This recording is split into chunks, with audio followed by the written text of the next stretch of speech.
बड़ी खबर है जहां के गोलमुरी थाना क्षेत्र में पंजाब और रांची से आई सीबीआई टीम ने छापेमारी कर रही है। टीम ने गोलमुरी से राजदीप नाम के युवक को हिरासत में लिया है। राजदीप के घर में छापेमारी कर लैपटॉप और मोबाइल जब्त किया गया है। राजदीप के नाम बैंक ऑफ इंडिया में अकाउंट से करोड़ों रुपए का लेन देन किया गया है।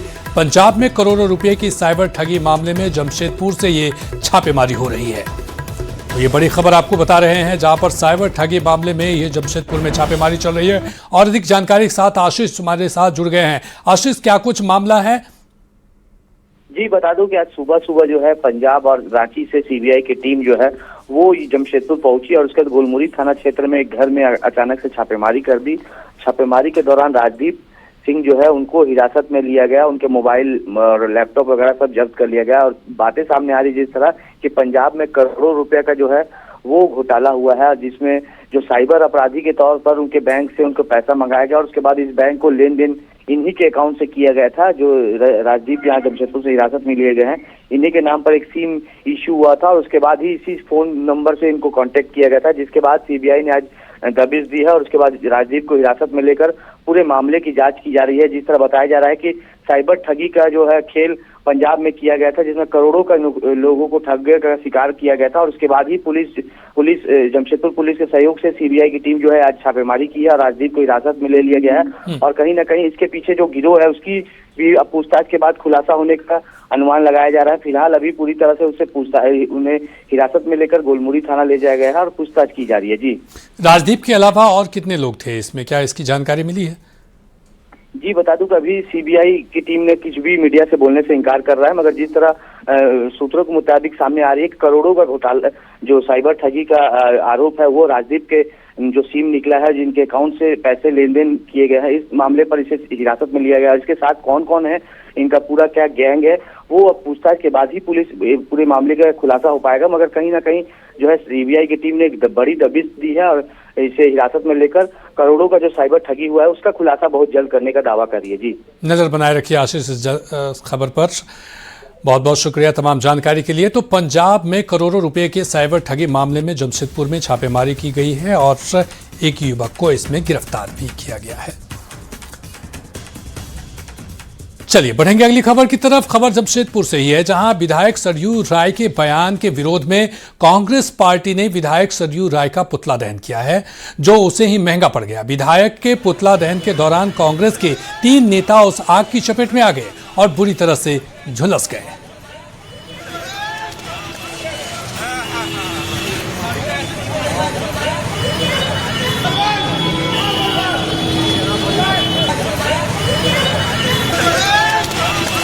तो ये तस्वीरें आप देख रहे हैं जहां पर विरोध प्रदर्शन के दौरान 3 कांग्रेसी नेता झुलस गए। पुतला दहन करने आए थे और यहां पर पुतला दहन के दौरान ये हादसा हुआ। आग लगते ही 3 इसमें जो नेता हैं वो झुलस गए हैं। ये तस्वीरें हम आपको दिखा रहे हैं। विरोध की आग में ये 3 कांग्रेस नेता ही जले हैं।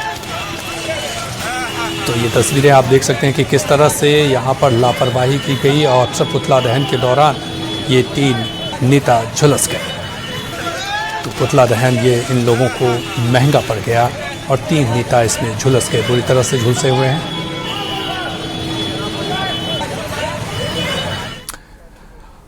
और अगली खबर जमशेदपुर से है जहां जुगसलाई थाना क्षेत्र में सरकारी शराब दुकान के खिलाफ हजारों लोग सड़क पर उतरे। देर रात तक घंटों स्थानीय लोगों ने शराब दुकान को बंद कराकर प्रशासन के खिलाफ नारेबाजी की। सूचना मिलते ही डीएसपी मौके पर पहुंचे और लोगों से बात कर मामले को शांत कराने की कोशिश में जुटी रही। स्थानीय लोगों के मुताबिक एक तरफ मंदिर है और दूसरी तरफ स्कूल के उनके बीचों बीच 100 मीटर की दूरी तक शराब की दुकान खोल दी गई है, जिसे जिला प्रशासन ने जल्द निरस्त करने की मांग की। खड़े हम लोग इसलिए है कि पीछे एक सरकारी दुकान, शराब दुकान खोला गया है, जो गलत है। ये रेसिडेंशियल एरिया है, यहाँ शराब दुकान बिल्कुल नहीं खुलना चाहिए। बगल में एक स्कूल है, वहाँ मंदिर है। मेरी 13 साल की बेटी है, बगल से हम लोग बच्चियाँ हमारी निकलती है। क्या जमशेदपुर में जिस तरह का चापड़ का माहौल चल रहा है, उस माहौल में ऐसे शराब दुकान को रेसिडेंशियल एरिया में देना, पारित करना, ये सरकार के द्वारा भी गलती की गई। इसको देख करके देना चाहिए कि आप किस एरिया में दे रहे हैं। ये अच्छी बात नहीं है, इसको जल्द से जल्द बंद करना चाहिए आज पूरे समाज का यहाँ विरोध है, जितने भी ये मोहल्ले वासी हैं सभी का विरोध है कि ये दुकान बंद होनी चाहिए। झारखंड के नेता प्रतिपक्ष बाबूलाल मरांडी 3 दिवसीय चाईबासा दौरे पर हैं। पहले दिन उन्होंने जगह जगह पार्टी कार्यकर्ताओं के साथ बैठक की।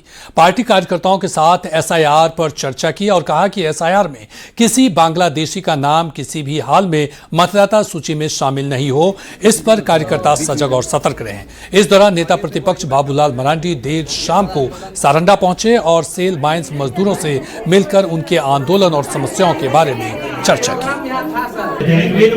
कई बार का है, बहुत सारे लोग बाहर से आकर के यहाँ पर व्यवहार बने, बांग्लादेश से भी आकर के लोग घुसे हुए जगह जगह पर, वैसा लोगों का नहीं होना चाहिए, ठीक है ना।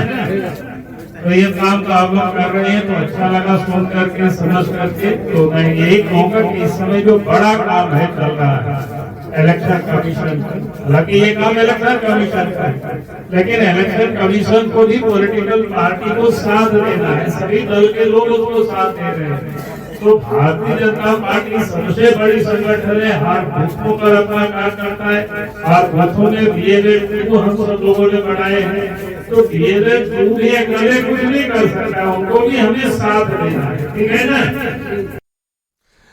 उधर लाहौल नगरी जमशेदपुर कुछ दिनों से चापड़ के हमले से खौफजदा है। स्कूल, कॉलेज, घर, रेस्टोरेंट, सड़क सब खून से लाल है। लूट छिनतई में सब्जी काटने वाला चापड़ अब बदमाशों के लिए हथियार बन गया है। 5 महीने में ही हजारों मामले सामने आ चुके हैं। आखिर चापड़ जमशेदपुर वासियों के लिए इतना घातक क्यों है, देखिए इस रिपोर्ट में। जमशेदपुर या चापड़पुर, चापड़ की वार से शहर खौफजदा। लाहौल नगरी को किसने किया आसान?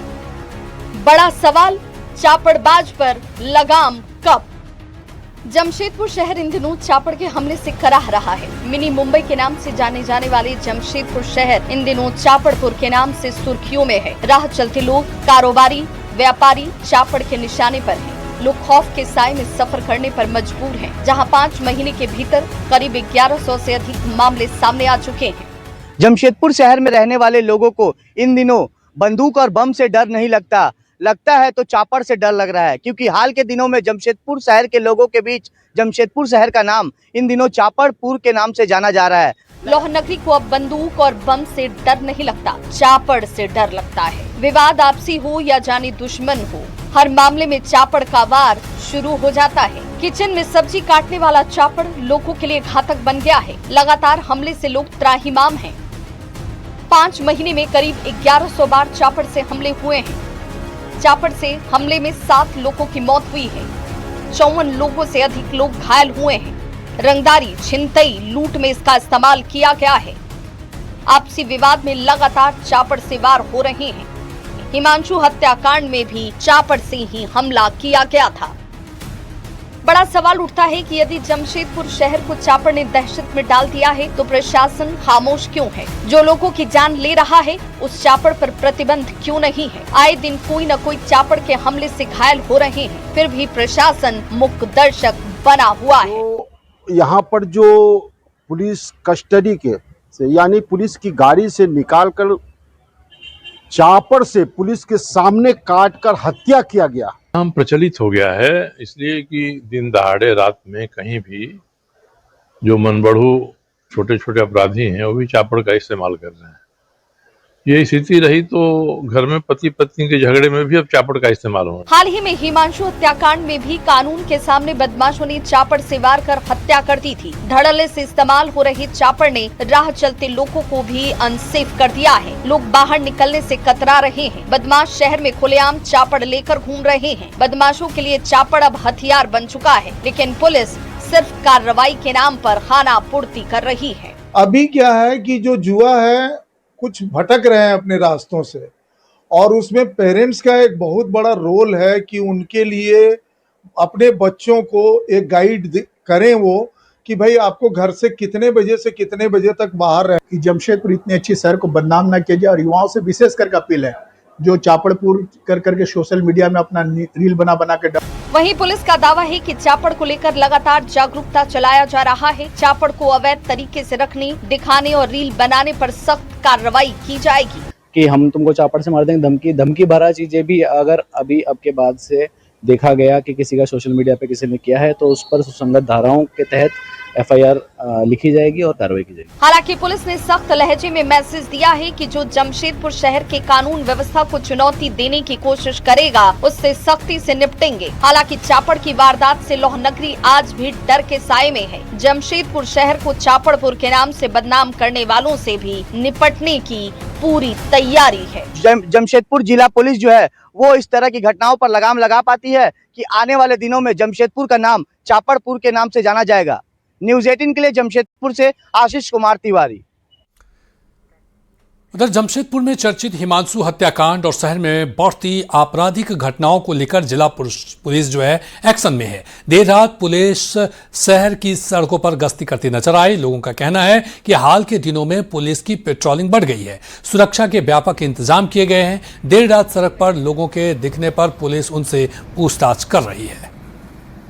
दुकान सब हम लोग बंद करवा दे रहे हैं टाइम से। दर दुकान के चलते जो है लड़का लोग जुआटी करता है, नशा सिगरेट वोट पीता खाता है, उसे चलते लोग हम लोग समय से बंद करवा देते हैं दुकान ताकि शांति रहे, कोई आना जाना न आए। युवाओं से क्या अपील कर रहे हैं जो बाइक में घूम रहे थे? बाइक से घूमने वाला को हम लोग उसको देख रहे हैं, रात को पकड़ करके उसको जांच पड़ताल कर रहे हैं, पूछताछ कर रहे हैं कि कौन किस लिए घूम रहा है, रात में इतने क्या जरूरत है घूमने का, करने का। समझा बुझा के उसको बोलते हैं कि नहीं घर में रात में मत घूमो, रोड में घर में रहो करो। हम लोग अभी बाल बच्चा छोड़ के, परिवार छोड़ के यहाँ आके गोलचक्कर में रुके हुए हैं कि चलिए 10, 20, 100, 50 जो भी आए, हाँ अगर उसमें कोई रोक ही लिया और हम रोक दिए तो मेरा गलती हो जाएगा। रोकते नहीं हम लोग गाड़ी, बीच रास्ते में कहीं नहीं रोक, कहीं नहीं। अगर रोका जाता तो आप भाग जाते, एकदम निकल जाना। कोई रोक भी रहा ना तो निकल जाना अपना आंख दबा के।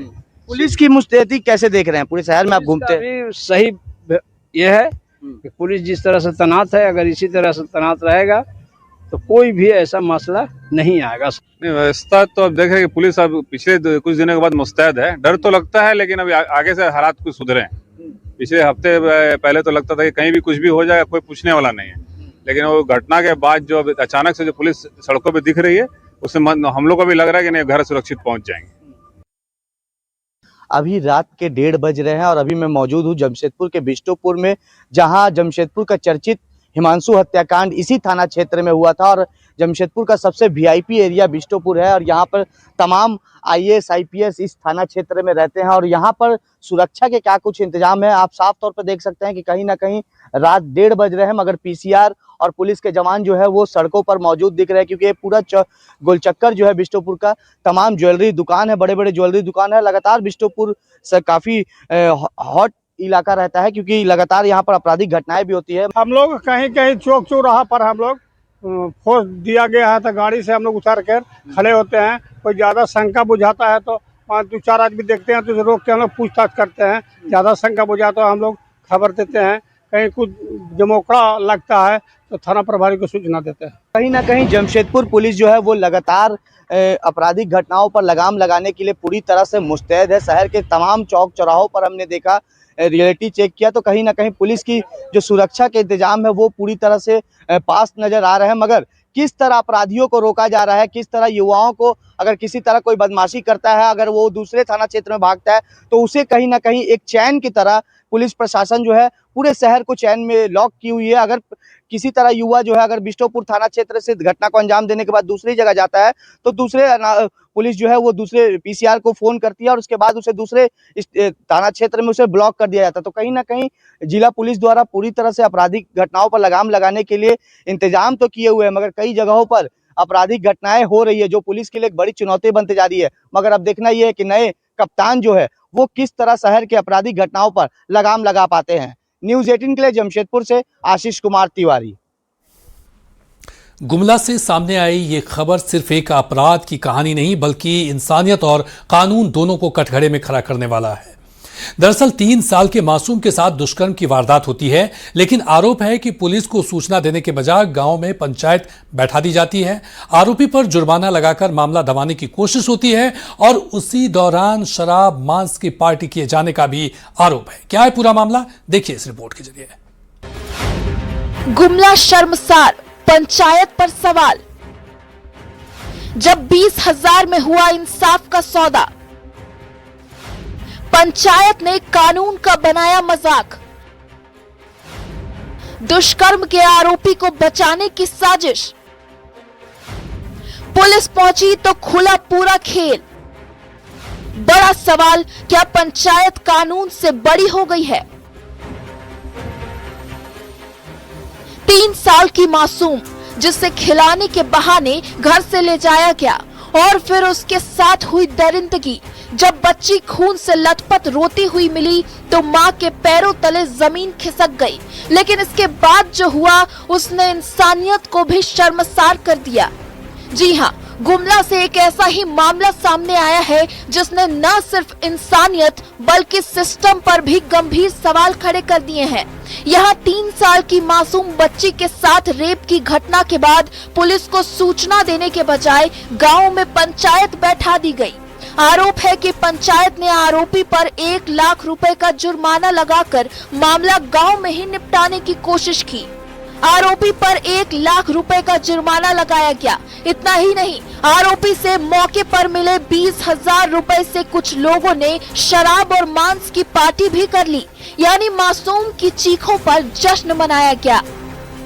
अगर गांव का एक युवक हिम्मत नहीं दिखाता तो शायद ये मामला कभी पुलिस तक पहुंचता ही नहीं।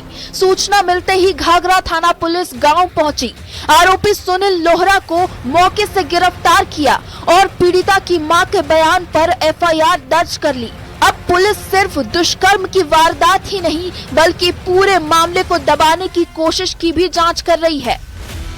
ये भी देखा जा रहा है कि पंचायत के किन किन लोग इस पूरी घटना में शामिल हैं। का विषय है, जांच में सारे बिंदु पर हम लोग करेंगे और जो भी जांच में जो भी इस मतलब ये दुष्कर्म के प्रक्रिया में जो भी सामने आएंगे उस पर हम लोग एकदम कठिन से कठिन सजा दिलवाने संबंधी आवश्यक कानूनी कार्रवाई करेंगे। मामला सामने आने के बाद कई सवाल उठ रहे हैं। दुष्कर्म पर फैसला अदालत करेगी या पंचायत? क्या आरोपी के साथ साथ उसे बचाने वालों पर भी कार्रवाई होगी? क्या ये सिर्फ एक अपराध नहीं, न्याय व्यवस्था को चुनौती भी है? और सबसे बड़ा सवाल, क्या ऐसे फैसले अपराधियों का हौसला नहीं बढ़ाते? दुष्कर्म कानून की नजर में गैर समझौता योग्य अपराध है। ऐसे में अगर किसी ने मामले को दबाने या समझौते की कोशिश की है तो उसकी भूमिका की जांच भी उतनी ही जरूरी है। अब सबकी नजर इस बात पर टिकी है कि पुलिस की जांच किन निष्कर्षों तक पहुंचती है और कानून के दायरे में कौन कौन आता है। आज गुमला के जो घाघरा प्रखंड में जो घटना घटी है उससे पूरे गुमला में कहीं ना कहीं पूरे समाज को शर्मसार करने वाली घटना घटी है और पुलिस प्रशासन जो है लगातार इस पर मामले पर छानबीन कर रही है और पुलिस का दावा है कि जो भी आरोपी इसके पीछे होंगे उसे बख्शा नहीं जाएगा। वेश कुमार भगत, न्यूज़ 18 गुमला।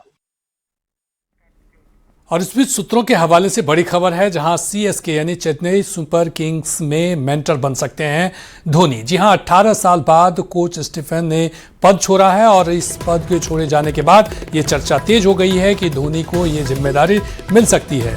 इस पर सोच और विचार किया जा रहा है। धोनी की सहमति के बाद ये फैसला होगा।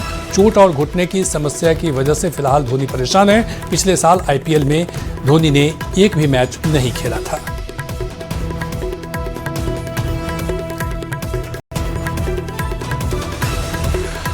और अगली खबर रांची से है, जहां एक मंदिर में आरती के दौरान पुजारी रजनीकांत आरती के बाद अचानक गिर गए और उनकी मौके पर ही मौत हो गई।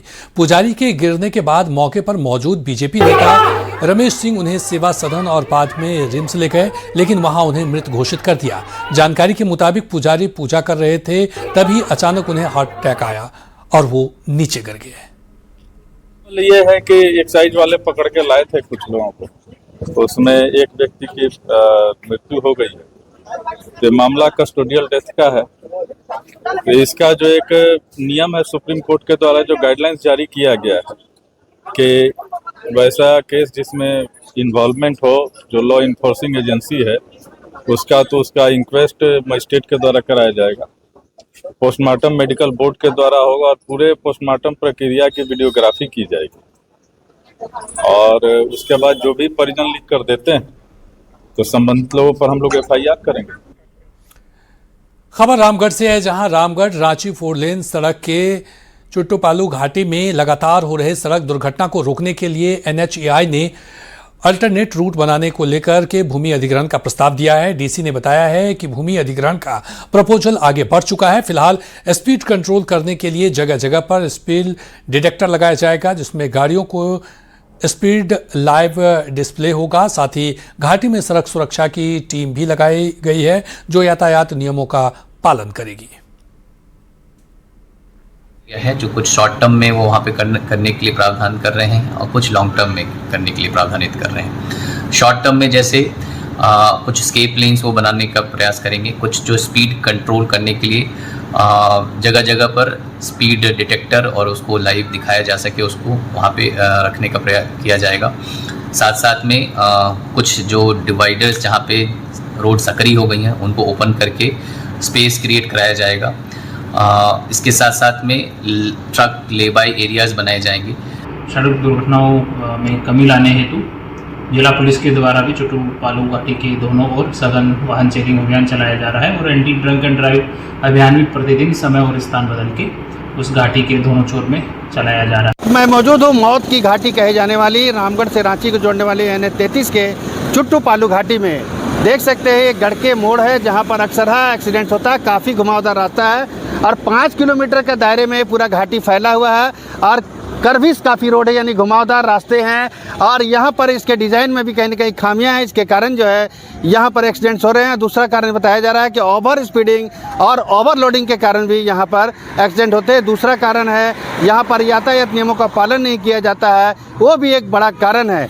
अब यहाँ पर लोग सवाल उठा रहे हैं कि जब ये 4 लेन बना था तो लोगों को लगा था कि एक्सीडेंट कम हो जाएंगे, लेकिन 4 लेन बनने के बाद यहाँ पर 2 लेन जब था उसके बाद से ज़्यादा एक्सीडेंट हो रहे हैं। इसको थोड़ा चौड़ीकरण कर दिया जाए और बढ़िया व्यवस्था किया जाए ताकि गाड़ी आए के दिन एक्सीडेंट ना हो। टर्न होने के चलते एक्सीडेंट हो रहा है। अच्छा, टर्न होने के चलते हो तो बदलाव चाहिए, डिजाइन में बदलाव होना चाहिए। डिजाइन में एकदम जब तक डिजाइन में बदलाव नहीं होगा एकदम एक्सीडेंट होगा। तो आप देख सकते हैं इनका कहना है कि डिजाइन में अगर बदलाव नहीं होगा तब तक एक्सीडेंट होते रहेंगे। लोग सड़क के डिजाइन में बदलाव चाहते हैं, यानी जो घुमावदार रास्ते हैं उसको सीधा करना की ज़रूरत यहाँ पर है। दूसरा बताया जा रहा है कि जो ओवरलोडेड गाड़ियाँ चलती हैं, यानी जो टेलर चलते हैं, वो कहीं ना कहीं न्यूट्रल कर देते हैं तेल बचाने को लेकर के, इसके कारण भी एक्सीडेंट्स हो रहे हैं। ऐसे में NHAI या जिला प्रशासन को यहाँ पर जल्द से जल्द कारगर उपाय करने की जरूरत है ताकि एक्सीडेंट यहाँ कम हो सके। जावेद खान, न्यूज़ 18 रामगढ़।